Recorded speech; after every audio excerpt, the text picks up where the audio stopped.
1971, when then Governor Ronald Reagan closed mental hospitals across the state, the intention was for people to receive services in their home communities. However, funding was not provided to those communities to provide those services, and a large number of mentally ill homeless people started to appear on our streets. The TV was filled with news. I remember being there in the front room of the shelter watching all the news. People being laid off, people homeless, all of that.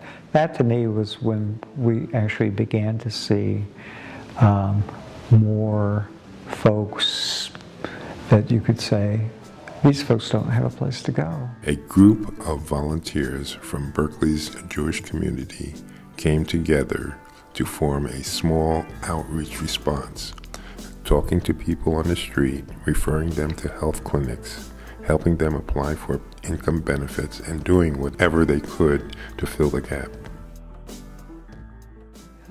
I first heard about the organization that became BOSS back in the day when it was Berkeley Support Services. And I had been living in a little apartment on Addison Street that, in the way of a world, I ran out of money and couldn't find a job and was looking for a place to stay. I think the only other programs for homeless folks were the traditional missions in Richmond and in Oakland. There were no other programs at that time. In 1975, the small nonprofit merged with the Berkeley Youth Hostel to open the first shelter for mentally ill homeless in the state. I was originally a client, and that's actually been a long, long time ago now, thank goodness. At the time, I actually had a daughter that was about 7, and then I was kind of on my own to, find a place to stay by myself.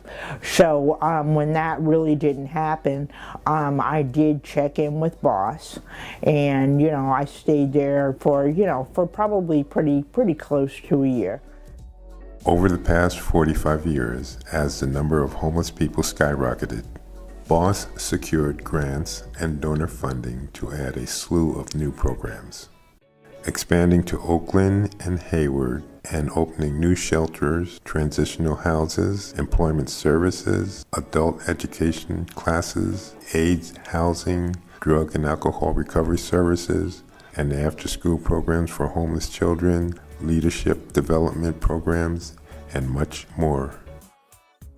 Even though I technically, even today, do not have a job, I do still work.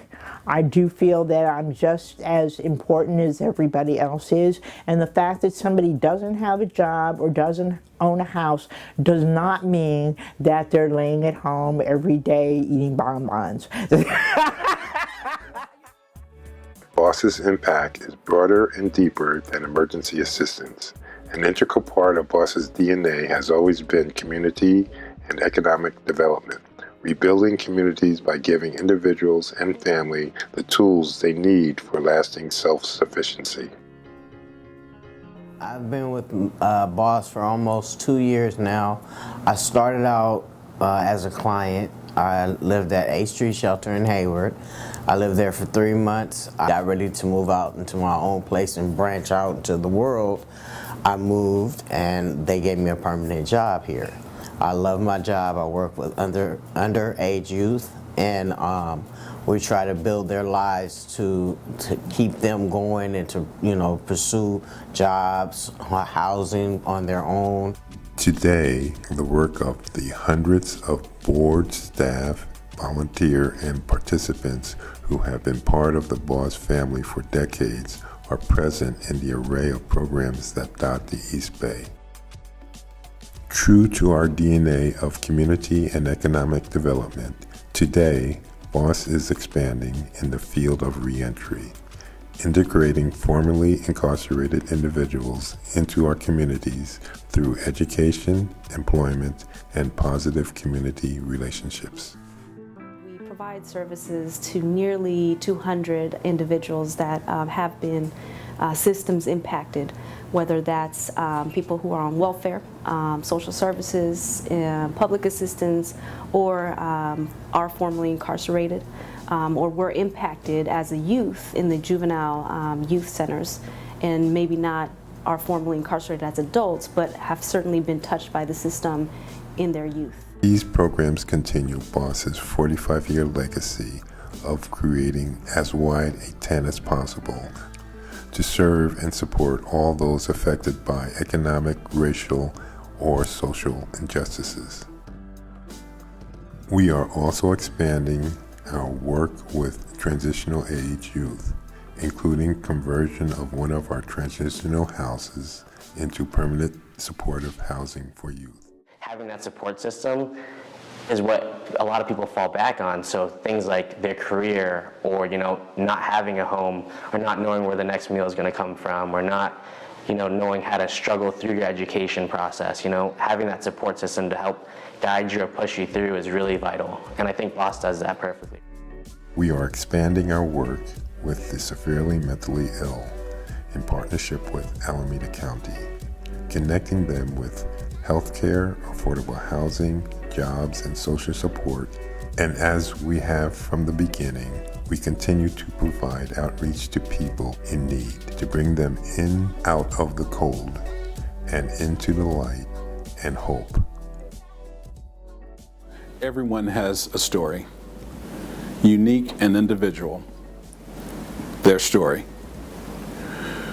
The folks that come through our doors here at BOSS, our attempt is to help them transform that story based on their needs, their abilities, their preferences, and their strengths. That transformation would not happen without the dynamic and supportive staff, supported by me, our board of directors, and our funders, our donors, volunteers. And for that, I want to say thank you for your ongoing support and collaboration to make BOSS the best that it could be, a community treasure.